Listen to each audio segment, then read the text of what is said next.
बिस्मिल्लाहिर्रहमानिर्रहीम। अस्सलाम वालेकुम। आज इस वीडियो में चैप्टर 4 के न्यूमेरिकल देखेंगे, जिसमें पहला न्यूमेरिकल है हमारे पास two equal but unlike parallel forces having different line of action produce. तो इसको हम बोलते हैं कपल। अब कपल इसको क्यों बोलते हैं यहाँ पे देखते हैं। मान ले ये हमारे पास एक स्टीयरिंग व्हील है और यहाँ पे एक फोर्स इस तरफ लग रही है क्योंकि ये ऊपर की तरफ जाता है। तो जैसे ही ये ऊपर की तरफ जाता है तो दूसरी साइड नीचे की तरफ आती है। जितनी स्पीड के साथ ये ऊपर की तरफ जाता है उतनी ही स्पीड के साथ ये नीचे की तरफ आता है। तो यहाँ हमने देखा टू इक्वल मतलब फोर्स तो एक जितनी लग रही है, जितनी ऊपर उतनी ही नीचे, अनलाइक पैरेलल फोर्सेस, लेकिन उनकी डायरेक्शन क्या है, ऑपोजिट है। अगर एक ऊपर की तरफ जा रहा है तो दूसरा नीचे की तरफ आ रहा है। Having different line of action produce. तो यहाँ लाइन भी सेम नहीं है, इसकी लाइन ये है, इसकी लाइन ये है, इसलिए राइट ऑप्शन है हमारे पास कपल। चलिए जी नेक्स्ट देखते हैं। नेक्स्ट में बताया जा रहा है the number of forces that can be added by head to tail rule are. तो हेड टू टेल रूल से आप जितनी भी फोर्सेस होंगी आप उनको ऐड कर सकते हो। तो इसका राइट ऑप्शन होगा एनी नंबर। फॉर एग्जांपल आपने पढ़ा होगा हेड टू टेल वाला जो टॉपिक है, उसमें एक इस तरह फोर्स होती है, एक इस तरह फोर्स होती है, एक इस तरह फोर्स होती है। जितनी भी फोर्सेस होंगी आपने इनको हेड टू टेल रूल की मदद से ऐड करना होता है। वो आपको हेड टू टेल रूल के टॉपिक में से मिल जाएगा। चलिए जी नेक्स्ट देखते हैं। नेक्स्ट में बताया जा रहा है the number of perpendicular component of forces are. तो यहाँ पे हमारे पास परपेंडिकुलर कंपोनेंट कितने हैं, 2 हैं। कैसे? एक है हमारे पास एफ एक्स और एक है एफ वाई। हम जानते हैं जो एफ एक्स है वो इक्वल एफ कॉस थीटा के, ये भी आपसे एमसीक्यूज आ सकता है। और जो एफ वाई है वो इक्वल होता है एफ साइन थीटा के। तो इस तरह से इसके कितने कंपोनेंट है, 2, एक एफ एक्स और एक एफ वाई। चलिए जी नेक्स्ट देखते हैं। नेक्स्ट हमारे पास क्या बताया जा रहा है, a force of 10 Newton is making an angle 30 degree with the horizontal, it's horizontal component will be. तो यहाँ पे देखें इसका राइट ऑप्शन क्या होगा, लेकिन सबसे पहले इसको सॉल्व करते हैं। फोर्स कितनी है हमारे पास, फोर्स है हमारे पास 10 न्यूटन। नेक्स्ट थीटा कितना दिया हुआ है, एंगल दिया हुआ है कितना हमें जी, 30 डिग्री। हमने फाइंड क्या करना है, it's horizontal component. Horizontal component होता है एफ एक्स, ये हमने फाइंड करना है। चलिए इसको सॉल्व करते हैं। इसका फार्मूला अभी थोड़ी देर पहले देखा था, एफ एक्स इज इक्वल होता है हमारे पास एफ कॉस थीटा के। अब एफ एक्स तो हमने फाइंड करना, ये ऐसे ही रहेगा। और एफ की वैल्यू कितनी दी हुई है, एफ की वैल्यू दी है यहाँ पे कितनी, 10।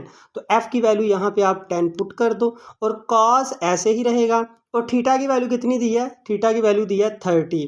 तो यहाँ आप पुट करोगे, जब इस सारे को सॉल्व करोगे तो हमारे पास आंसर आ जाएगा 8.7 न्यूटन। तो हमारे पास जो राइट ऑप्शन है वो 8.7 न्यूटन आ जाएगा। चलिए नेक्स्ट देखते हैं। नेक्स्ट बताया जा रहा है a couple is form by. तो इसको ऑलरेडी हम पहले भी पढ़ चुके हैं। ये कौन सा होता है जिसमें 2 फोर्सेस लगती हैं, 2 equal and opposite forces not in the same line. इसको मैं पहले भी समझा चुका हूँ। 2 फोर्सेस लग रही हैं सेम, लेकिन इनकी डायरेक्शन ऑपोजिट है और इनकी लाइन भी सेम नहीं है। एक की लाइन ये है, एक की लाइन ये है। चलिए जी नेक्स्ट देखते हैं। नेक्स्ट क्या है, अ body is in equilibrium when it's. कोई भी बॉडी इक्विलिब्रियम में कब होती है, जब उसके ऊपर फोर्स नहीं लगती, वो इक्विलिब्रियम में होती है। या दूसरी सूरत में हम कहेंगे अगर उसकी वेलोसिटी यूनिफॉर्म हो। याद रहे स्पीड यूनिफॉर्म ना हो, बच्चे अक्सर गलती करते हैं। स्पीड यूनिफॉर्म आता है तो उसको राइट ऑप्शन कह देते हैं, वेलोसिटी यूनिफॉर्म होगी तब हम उसको राइट ऑप्शन कहेंगे। तो फिर इधर क्या आंसर आएगा, मान लो कि हमारे पास फोर्स है F is equal M A, ये फार्मूला है। अगर देखो कोई बॉडी है, एक बॉडी का जिक्र किया जा रहा है, बॉडी का कोई ना कोई मैस तो होगा, मैस वट एवर जितना भी, हमें उससे कोई गर्ज नहीं है, चाहे 50 किलो क्यों ना हो।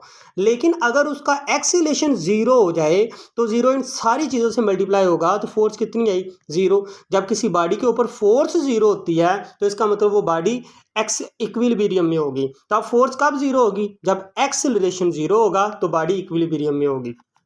चलिए जी नेक्स्ट देखते हैं। अ body is in equilibrium when its centre of gravity. एक बॉडी इक्विलिब्रियम में होती है जब उसका सेंटर ऑफ ग्रेविटी क्या होता है।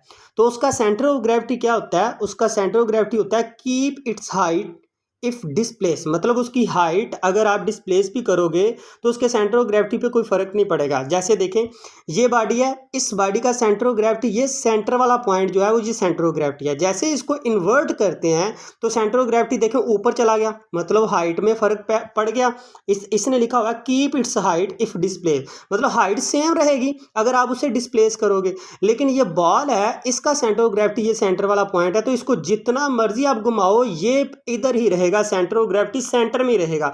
यहाँ देखें सेंटर ऑफ ग्रेविटी ऊपर चला गया, यहाँ पे नीचे था, इसको चेंज किया ऊपर चला गया, इसको जितना मर्जी जो मर्जी डायरेक्शन में करें तो इसका सेंटर ऑफ ग्रेविटी सेंटर ही रहेगा। A body is in neutral equilibrium when its centre of gravity keep its height if displace. Right option ये होगा। नेक्स्ट देखते हैं, racing car are made stable by. अब हमने रेसिंग कार को अगर स्टेबल बनाना है तो कैसे बनाएंगे? हम बना सकते हैं lower their centre of gravity, उनके सेंटर ऑफ ग्रेविटी को नीचे करके। कैसे? हम ये देखते हैं, ये रेसिंग कार है तो इसको स्टेबल क्यों बनाया? अक्सर आपने देखा होगा ऑलमोस्ट ऐसे लगता है ये सड़क के साथ चिपकी हुई हैं। क्यों? हमने पढ़ा हुआ है ये ज़मीन है, तो ज़मीन से कोई भी चीज़ जितनी ऊपर जाएगी उसके ऊपर ग्रेविटी कम होती जाएगी। इसका मतलब ज़मीन के ऊपर जो चीज़ है उसके ऊपर ग्रेविटी ज़्यादा लग रही है, जो चीज़ ऊपर जा रही है उसकी ग्रेविटी क्या होती जाएगी? कम। तो उसके ऊपर ज़मीन खींचने वाली फोर्स कम लगाएगी, इसी तरह वो स्टेबल नहीं रहेगी। इसी तरह ये ज़मीन के साथ बिल्कुल लगी होती हैं, जितनी चीज़ ज़मीन के साथ होगी तो वो हम कहेंगे उनकी सेंटर ऑफ ग्रेविटी ज़्यादा होती है। तो हम अगर इनको स्टेबल बनाना है तो हम क्या करेंगे, lower their centre of gravity, तो उनकी जो सेंटर ऑफ ग्रेविटी है वो नीचे ज़मीन तक जितनी नीचे होगी, कोई चीज़ उसकी बुलंदी जितनी नीचे होगी ज़मीन पे होगी, उसकी सेंटर ऑफ ग्रेविटी उतनी ही ज़्यादा होगी।